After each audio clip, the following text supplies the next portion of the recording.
Hi friends, मैं Rupesh sir Bharat lockdown में बैठे हुए सभी छात्र छात्राओं के लिए एक छोटा सा टॉपिक्स लाया हूँ। इलेक्ट्रॉनिक विन्यास। इलेक्ट्रॉनिक विन्यास से पहले आप तत्व के नाम और उसकी परमाणु संख्या को थोड़ा सा स्मरण करें और इसके पश्चात मैं आपको इलेक्ट्रॉनिक विन्यास बनाने का बहुत ही आसान, बहुत ही सरल तरीका बताता हूँ। आपको पलक झपकते समझ में आ जाएगी। इसके लिए आप थोड़ा सा इलेक्ट्रॉनिक विन्यास को समझ लें। इलेक्ट्रॉनिक विन्यास क्या है?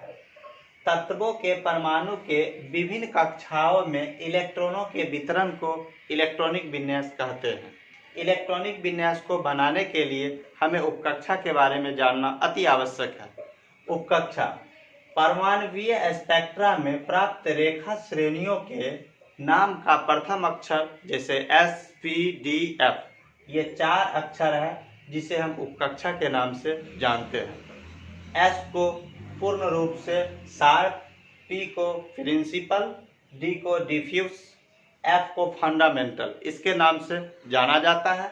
अब एस यानी एस उपकक्षा में अधिकतम इलेक्ट्रॉनों की संख्या 2 होती है, पी अधिकतम इलेक्ट्रॉनों की संख्या 6, डी में अधिकतम इलेक्ट्रॉनों की संख्या 10, एफ में अधिकतम इलेक्ट्रॉनों की संख्या 14 होती है।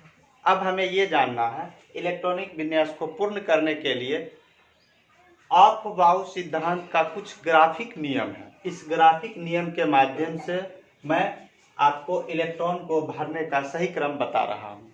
इस ग्राफिक नियम के लिए आपको एक कॉपी पे तैयार करना है।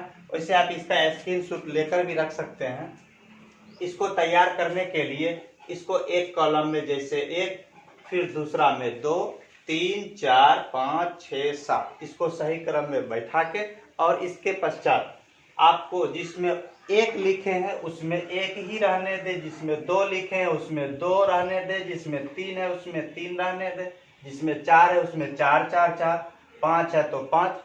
ध्यान रहे एस का कॉलम है तो सब में एस एस एस एस को ही स्थापित करना है, जिसमें पी है उसमें सब में पी को ही स्थापित करना है, जिसमें डी रखा गया है उसमें डी को ही स्थापित करना है, जिसमें एफ रखे हैं उसमें एफ को ही स्थापित करना है।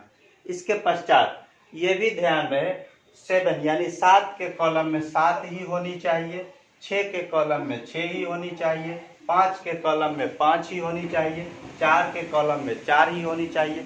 इसके बाद आपको ये ध्यान रखना है कि अब इसे सही क्रम में समांतर क्रम में एक रेखाखंड से स्थापित करेंगे।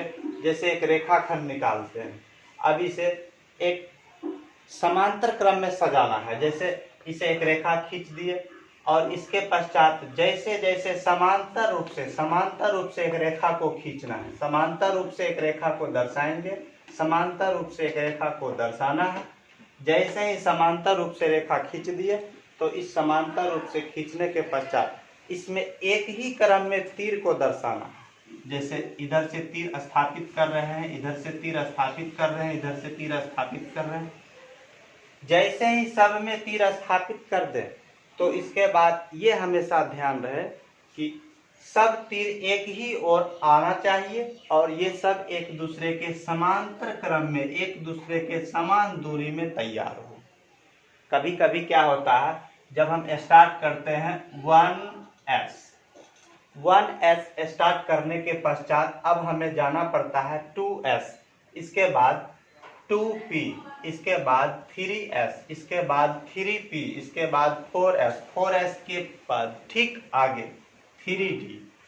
लेकिन कभी कभी आपको परेशानी ना हो इसके लिए मैं आपको इसका दूसरा तैयार किया हूँ, इसी का दूसरा तरीका से। यानी आप सेकेंड मेथड में उपकक्षा में ऊर्जा का सही क्रम आप इस प्रकार से भी लिख सकते हैं। जैसे 1s तो 1s, ठीक इसका आगे सही क्रम 2s, इसके बाद आगे स्थापित करने के लिए 2p लिखा हुआ है, इसके बाद 3s स्थापित है, 3s के बाद 3p।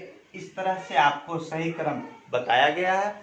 इस सही क्रम को जानने के पश्चात अब आपको मैं ये बता रहा हूँ कि कैसे इलेक्ट्रॉनिक विन्यास को बना पाएंगे। इसके लिए मैग्नीशियम सबसे फर्स्ट नंबर में मैं आपको मैग्नीशियम लिखा हूँ, Mg यानी मैग्नीशियम का परमाणु संख्या 12। अब इस 12 को ख्याल रखना है कैसे इसको स्थापित करें कि मैग्नीशियम का 12 संख्या 12 इलेक्ट्रॉन आसानी से प्राप्त हो जाए। इसके लिए या किसी को भी बनाने से पहले आपको ये मन में ध्यान रहे कि जब भी स्टार्ट करेंगे तो 1s से ही स्टार्ट करेंगे। इलेक्ट्रॉनिक विन्यास को बनाने के लिए 1s से ही स्टार्ट करनी है। ऐसा ना हो कि इसको छोड़कर आप 2s से स्टार्ट करें, ऐसा स्टार्ट आप नहीं कर सकते हैं। यानी स्टार्टिंग 1s से ही करनी है। आइए लिखते हैं 1s। अब आपको क्या करना है, 1s यानी s में अधिकतम इलेक्ट्रॉन की संख्या 2 को जैसे ही स्थापित करेंगे तो इसके बाद मुझे आगे का कॉलम खुलेगा और इस आगे का कॉलम के लिए अब मुझे डालना है 2s। s में अधिकतम इलेक्ट्रॉन की संख्या 2 स्थापित करेंगे। अब देख रहे हैं 2 और 2 4 हुई है। अभी हमें 12 की जरूरत है। इसके लिए क्या करेंगे, 2s के बाद 2p में अधिकतम इलेक्ट्रॉन की संख्या 6। 2 और 2 4 और 6 10। अभी मुझे 2 की जरूरत है। p के पश्चात क्या है, 3s।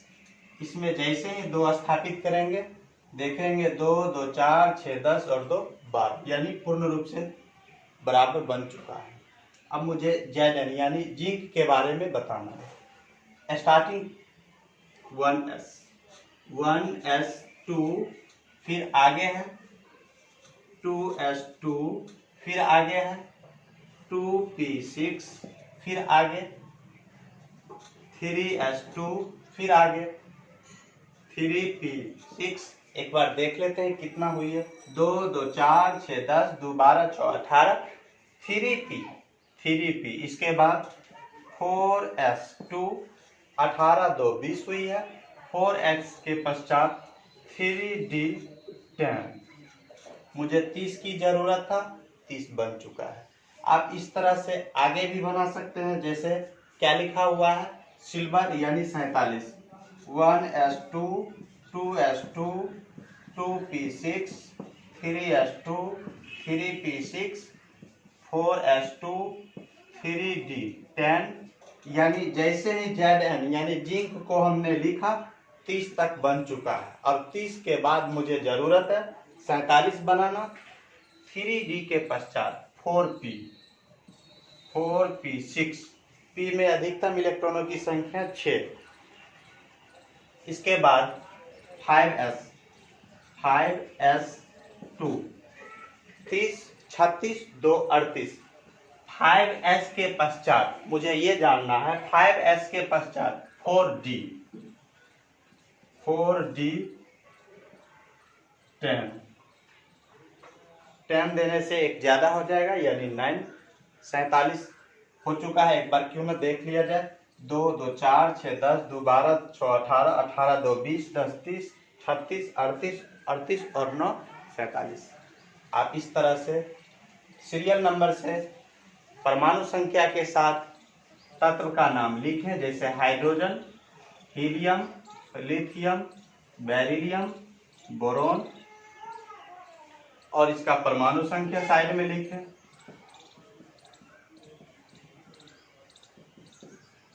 और इसे इलेक्ट्रॉनिक विन्यास एक एक कर बनाए। इस तरह से आप रिवीजन करें। बहुत बहुत धन्यवाद। Thank you.